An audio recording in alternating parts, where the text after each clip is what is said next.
Well, I want to say welcome to everyone here and to just reflect for a moment about the fact that this is really a journey.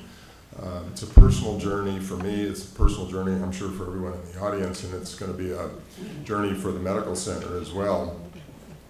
And I think that what we're really out to do here, Lorraine mentioned that we're a virtual center, I think that's actually good.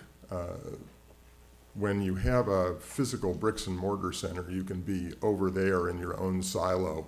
And our intention is to be everywhere in the medical center, integrated at all levels. And I think having no center is probably the best solution to that problem, or the best way to achieve that goal. I'm just want to recount to you the sort of genesis of this center. We had a couple of graduates of our residency program, Melanie Fiorella, Dr. Fiorella, and Dr. Rachel Palma, who you'll meet later today, who we mutually decided would stay on board at our division and practice medicine with us and teach with us. And their interest was in integrative medicine. And they said, you know, our other alternative is to go into practice in the community and to do integrative medicine and family medicine. But the question we have is, can you tell us that we might be able to do that here? And so I thought a moment and said, why not? I mean, we should be able to do that here. It seems a very appropriate thing to do here and everywhere. And so we began to ask whether or not this was possible. I don't usually like to make promises that are just sort of, off the top of my head. So I went to Tom McAfee, who is our physician-in-chief and associate Dean for Clinical Affairs here, and at that time Rich Leikwig, who was the CEO of the hospital. I basically asked them if they were interested in our pursuing creating an integrative medicine center at UCSD, because I had enough windmills to tilt at. If they were not interested, I didn't need to fight City Hall in order to make this happen.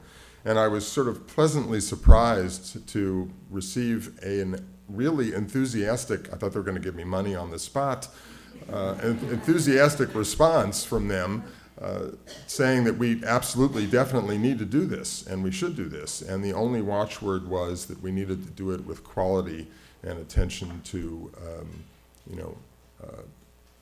high integrity in what we were doing. And I thought that was an appropriate condition for the deal. And so the rest is sort of history. And leading this group, we have an executive team that you're going to hear everyone on it speak this morning, as well as many others. From the beginning has been kind of like trying to control global warming or wind or something like that. It's sort of, would people be interested in this was sort of the opening question, and 35, 40 people showed up at the first meeting. And so it's really been trying to sort of get out of the way and let the group energy really sort of take shape and form this organization. And I think the other key ingredient that we did a brilliant job of, and I'll pat all of ourselves on the back about this, is we took a long time to consider who our executive managing director would be. And we picked Lorraine, and I can sort of stand here and say to you with all honesty that in the 10 years I've been here, as a decision that I had some role in collectively, this was the best thing I've done in the last 10 years. So I want to thank Lorraine for being here.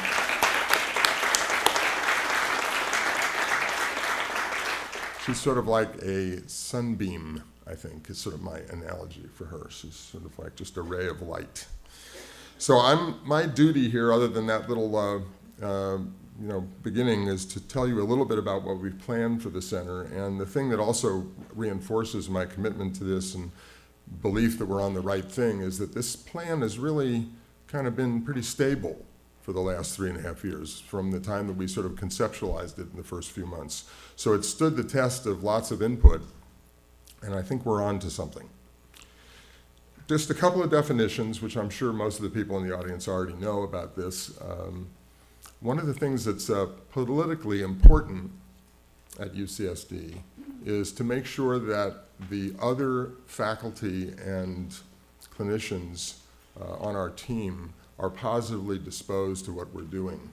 We're in a big matrixed organization, and we have to make sure that the people that we work with on a peer faculty level are on board.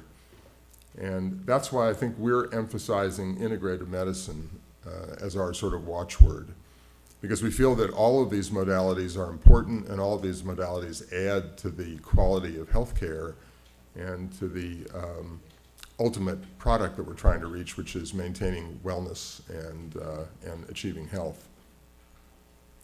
So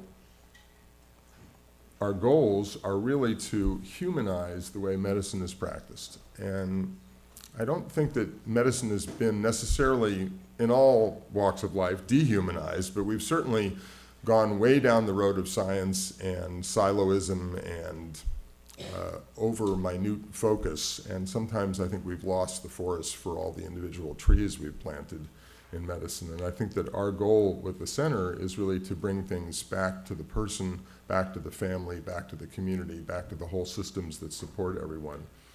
And that's what we're trying to do here. And I think we're trying to do this on the basis of real evidence. And just because you're doing something that has humanism related to it or non-pure biomedical science doesn't mean you can be doing it without evidence. There's lots of ways to collect evidence about whether what you're doing is important, and being in one of the lead research universities in the world, we need to pay attention to evidence in order to maintain credibility. And we also want to not forget that one of the major goals of all academic health centers is to be of, with, and joined to the community. We don't hear this enough, I think, from podiums at academic medical centers, and I think that we need to hear it more, because we really are funded and made possible by the communities in which we live and operate, and we need to remember that compact, that social compact. Our mission and vision, these are sort of under construction. They're a little wordy, but there are key operative pieces in here, and I think there's a little pointer here. So the key words here are collaborate. We really intend to collaborate with everyone, and everyone in the audience is evidence of that. We really want to do what we do and develop what we do based on evidence. And we really want to empower individuals. This is really a partnership, not only between all of us, but between us and our patients. Patients have tremendous powers of self-healing, and our job is to help guide them to those powers and work with them to discover them. So our vision, again, is to, one of our operative words seems to be evolving to humanizing the practice. And again, as an academic medical center, we don't just practice medicine, we research and teach. And we want to transform our healthcare system, which is sort of that sterile thing that we produced after 50 years of amazing science, to something that actually is a health and wellness model that really tries to keep people well as just treating existing disease. And our other words, compassionate, effective, and sustainable care. 4 mission areas, as I mentioned, we're an academic medical center, so we're responsible for clinical stuff, healthcare delivery, teaching at all levels, research clearly, and community partnerships. And we want to make sure that all 4 of those are attended to in the activities that we do. So I'm just going to go over a few of these things that we're going to be doing here. So our clinical services are going to be comprised of these 3 things. One is integrative medicine consultations. Let's see how these come together here. Oh, I love this. I'm a numbskull when it comes to PowerPoint, so. Integrative medicine consultations. So anyone, anywhere in the medical center can refer to the group of folks who are going to be doing these initial integrative medicine consultations. We want to receive consultations from the community, from our primary care brothers and sisters, to our colleagues in specialty medicine, and everywhere. And we have located our activities for the general integrative medicine consultations in our family medicine clinics initially. We're only one of 3 or 4 of the academic medical centers that does this, of the 45 or so that belong to the consortium of academic medical centers, in locating their services in primary care. So we think that's kind of unique. We are going to offer this set of complementary services. Initially, we are certainly open to other things, but these are the things that we probably have an inside line on being able to provide somewhere on our turf, currently scheduled substantially in our family medicine clinics and evening hours. As we expand those clinics, we'll have some daytime hours. And then we'll also be doing group classes. These are critical to our ability to reach more people and to provide things that are done better in mutually supportive groups, like MBSR and the sort of physical types of things, yoga, qigong, tai chi, et cetera, and then clearly our cooking plans and nutritional plans for group classes. And these will be located at nearby convenient locations, if not in our family medicine centers themselves. Clinical referrals, these are just the contact numbers. We'll get this out more broadly, and again, we're sort of open for business. Billing approach, I don't want to spend a lot of time on this. This is sort of directed by our administrative leadership. They want to make sure that what we do doesn't lose money hand over fist year after year. That's the medical center's bottom line concern with everything that we do. No margin, no mission, as is frequently said. We'll be proceeding apace. We do have plans for an inpatient pilot program. The inpatient setting is a scary setting for a lot of people. It's unplanned for a lot of people. Incorporating that into their life passage is sometimes a big challenge.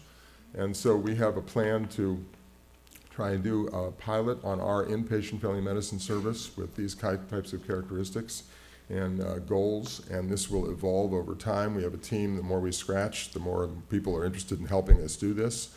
We have moms and babies on our inpatient service, and we just made a big connection with the OB squad and repro squad, and they're interested in participating in this and perhaps spreading it to their own OB squad.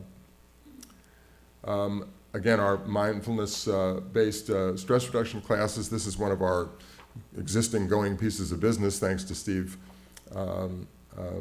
Hickman, who is really been doing this for several years here now, and is a wonderful person to work with. He's on our executive team. And the cooking and nutrition classes, we have a wonderful opportunity to collaborate.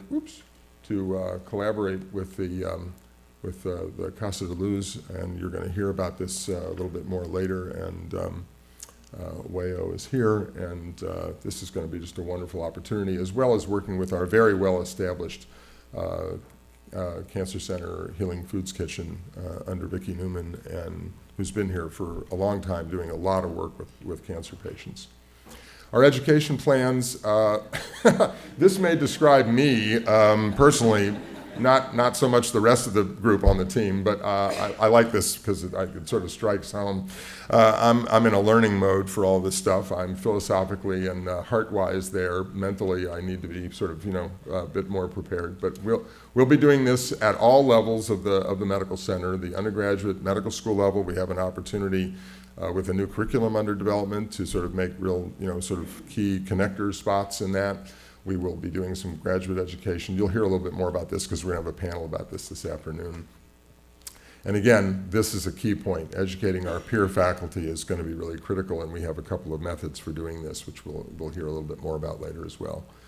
Our research mission, I just want to say a brief comment about this. This is extraordinarily important, as I said. We're a Research One institution, and what we do needs to produce more science and more knowledge about whether or not the things that we're talking about doing really work and how they work. And there are two things that we're going to do. We're going to hear more about this later as well, one of which is to sort of corral all the people doing this kind of research in the medical center, who frequently don't know what each other are doing. But the other is to make a real practice-based research network out of every patient that we see in the Center for Integrative Medicine. And I don't mean this in a guinea pig fashion. This is a collective effort where everything we do, we look at.